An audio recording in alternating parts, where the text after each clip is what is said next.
Welcome back, Bikeaholics. I am Ryan Erlacher with lawabidingbiker.com, your high-tech redneck. Got something very exciting for the shop, I think. It's a little tutorial video, it's a review video and a tutorial video. So I've always wanted stools for the shop. I'm always trying to add to my garage. Of course, you guys see our videos. We work on bikes a lot right in our garage here. But I always wanted some stools, like some bar stools and stuff. I also wanted them for the studio, for the podcast and media studio where we do most of our work when we're not working in the shop on stuff and recording. But I always looked at the Harley Davidson ones, and they're pretty expensive, you know, $100 or something like that. And I wanted two of them. There's also Craftsman brand and some other brands, but every time I've looked, pretty expensive, so I've never really forked out the money for them. But I happened to be in the store the other day. I happened to be in Home Depot is where I got these, and I saw them, and I think they're pretty cool. And we're gonna find out when we put it together, and we'll test them and stuff together here. But this is what I got here. These are the Husky brand. And believe it or not, I got this for $18 each. So I got two stools, $18 each. So this is the Husky brand. Again, I got it at Home Depot. I don't know where else sells that. I'm not really even familiar with the Husky brand, but I thought, man, what a deal. Wasn't planning on buying them, but I picked them up. Dimensions are 16 inches in diameter by 28.3 inches high, so pretty standard bar stool. Be good to put at a workbench or, of course, in the studio just for chilling for guys and stuff like that. Don't know how soft they are. I guess we'll find that out too. But again, the Husky shop stool with swivel seat. It's got a swivel seat on top of it for 18 bucks, guys. I think you can get them online too. We don't have any affiliation with Husky or Home Depot, but it's something I just picked up. And of course, you guys know I like to share that stuff with you guys because I think it's useful. We really get a lot of feedback on these videos of this kind of stuff. So when we buy stuff for the shop or add things, we're gonna keep coming at you guys with tutorial videos. So if you want to check out everything, check out the weekly podcast and all our tutorial videos and everything, head over to lawabidingbiker.com. Anyways, guys, enough talk. Let's get to it. Let's put this thing together and see what it's all about. All right, came up here in the studio so that it's a little bit warmer. It's winter outside and the garage is cold. So let's go ahead and rip into this thing. See what we got in here. There is some assembly required with this, so we'll go ahead and put it together. So it looks like we've got some legs here, a seat. Oh, I almost dropped it. Dropped that box behind us. All right, so looks like we've got the seat here, the actual cushion, so to speak. All right, we'll set that aside. And then it looks like we have two leg pieces and then the ring here.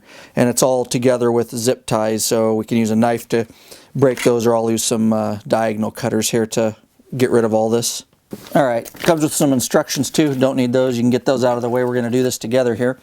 Got some diagonal cutters, and I'm just going to get rid of all these zip ties here. Looks like there's a parts box right here. Right there, I feel some parts in there. All right, there's your three parts, a ring and two legs. I will note right away, one of these legs is flat right here on the top. So it's got a flat spot here on the top. And then on the bottom of this one, it's to match up, I'm just holding that there, it's flat right here. So the way these are gonna go is right on top of each other like that. And then we'll put the ring around it here. All right, and then so those are crossed like that, and then we're just gonna take the ring and slide it right around like so. Right down there, you can see the legs curve a little bit there. It kind of stopped there. Of course, there's 4 holes for each leg. We'll put some bolts here in a second. Okay, the only 3 tools you're going to need for this: a standard Phillips screwdriver. Of course, you can have a knife or some diagonal cutters just to do those zip ties, but we'll get those out of the way. You won't really need those. And then you can either use a crescent wrench, adjustable wrench, or you can use a box end wrench, or I've got a socket. But crescent wrench, if that's all you have, it would work fine. This will just speed it up a little bit. It's a 10mm metric socket, deep well socket that I have on here. Really, those are the only tools that I'm going to use right there. Let's go ahead and open up this box, and this is the parts here.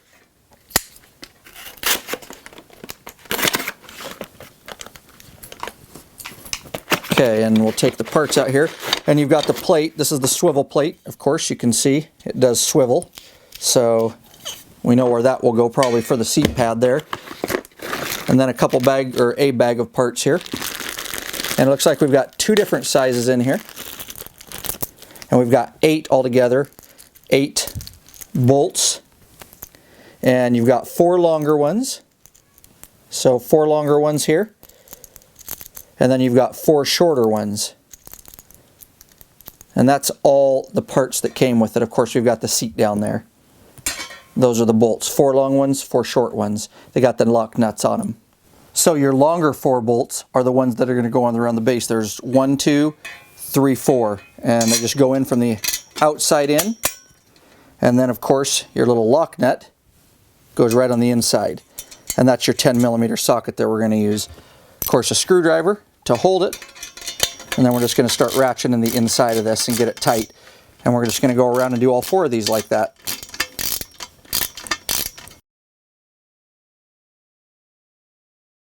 And I'm just finishing tightening my last one.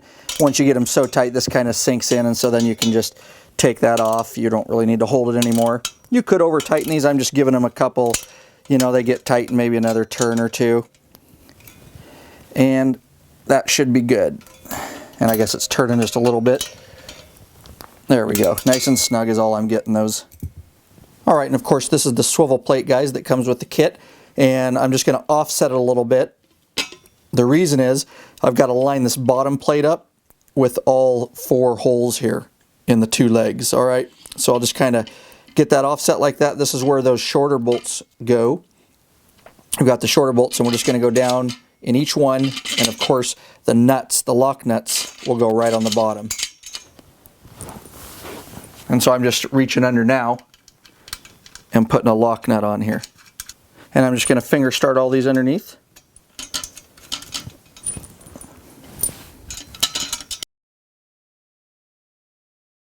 And I'm just finishing tightening this one up. Alright, all those are tight now. That should be good. Alright, and you'll see on the bottom of the cushion here are 4 screws. We're going to need those. Some kind of warnings on here. I don't know what those are. Probably says don't drink too many beers and sit on these or something, but probably going to happen at some point. Alright, so I'm just going to remove all these. We're going to need those to mount it to the swivel plate. Alright, I've got all 4 bolts or screws out now. And last, now that we've got the screws out of the pad, we're just going to turn this upside down because it'll make it easier. I'm going to set the pad upside down on the floor, and I'm just going to line these 3 holes up, or 4 holes, excuse me, so we can get these screws in. Alright, and I've lined all these holes up. So now we're just going to go around and put each one of these screws in. These you could really strip so you can feel it. So I would just get them tight, nice and snug, but don't reef down with all your might because you'll probably strip them. Alright, let's get the next 3 in. Alright, and that's the last one, nice and snug. Alright, so that's one completed Husky swivel stool. Now for the sit test, huh? Well, I'm back in the studio here. We actually put it together on the other side of the studio, but I'm back in my main studio here. This isn't going to be used at my desk or anything, but it was kind of a wide space to go ahead and show you guys this thing. So there it is, and I will say that it's very, very sturdy. I don't think you could break it. You'd have to use a lot of force to break it. You know, I don't know what the weight limit is on it, but probably likely pretty high weight limit. It does swivel, as you can see, and that's kind of nice. So good bar stool, and I already gave you the dimensions on it and how high it is. It sits pretty high. I'm 5'8", and you know, it comes up to about here on me. Now, as far as the pad goes, we'll have a sit on it. All right. And I'm just going to tell you real quick that it's not soft. So it was $18, you know, so don't expect it to feel like a sofa or anything like that. I have sat on other brands, and they definitely have more padding than this. This has very little padding. You can feel it. Is it uncomfortable? No. But just know, you know, it is very sturdy. What didn't take long to put together, it took me about 10 minutes to put together. But just know, it swivels nice. It feels really, really smooth. as far as that goes. So it has, you know, the feel of a $100 bar stool. You know, if you know, and a lot of those are Harley Davidson brands, you know, because there are logos on it and things like that. So for $18, I definitely say it's worth the purchase. As far as, you know, overall between 1 and 5 stars, I give it a 4-star, and that is based on ease to put together, good price point. I would, if it was softer, I would give it 5 stars. So 4 out of 5 stars, guys. And remember the caution stickers that were on the bottom? I don't remember exactly what they said. I think they said something like, be careful and don't drink too much beer. So that's not going to happen in the Law Abiding Biker Studio, definitely, because we like to drink the PBRs. Of course, we drink other things too, but that's the go-to beer, the old standby here in the Law Abiding Biker Studio. So yeah, and you know what? PBR definitely should be sponsoring the Law Abiding Biker podcast. So you guys send some emails or to them or something and let them know. All right. So really hope you enjoyed the video. Make sure you subscribe and all that good stuff to the YouTube channel. Make sure you get signed up for the free email list so I can send an email out whenever we come out with new free content. That's lawabidingbiker.com/email. Of course, don't forget that weekly podcast that we do, guys, right here in the studio. Comes out weekly. You can get it on iTunes. You can get it on Stitcher Radio if you're on the Android side, or TuneIn Radio. Any podcast catching app you can get it on, guys. We're going to keep coming at you hard. We got a lot of videos in store, so stay tuned. Follow us on Facebook, Twitter, all that good stuff. Peace out. Keep the rubber side down, shiny side up.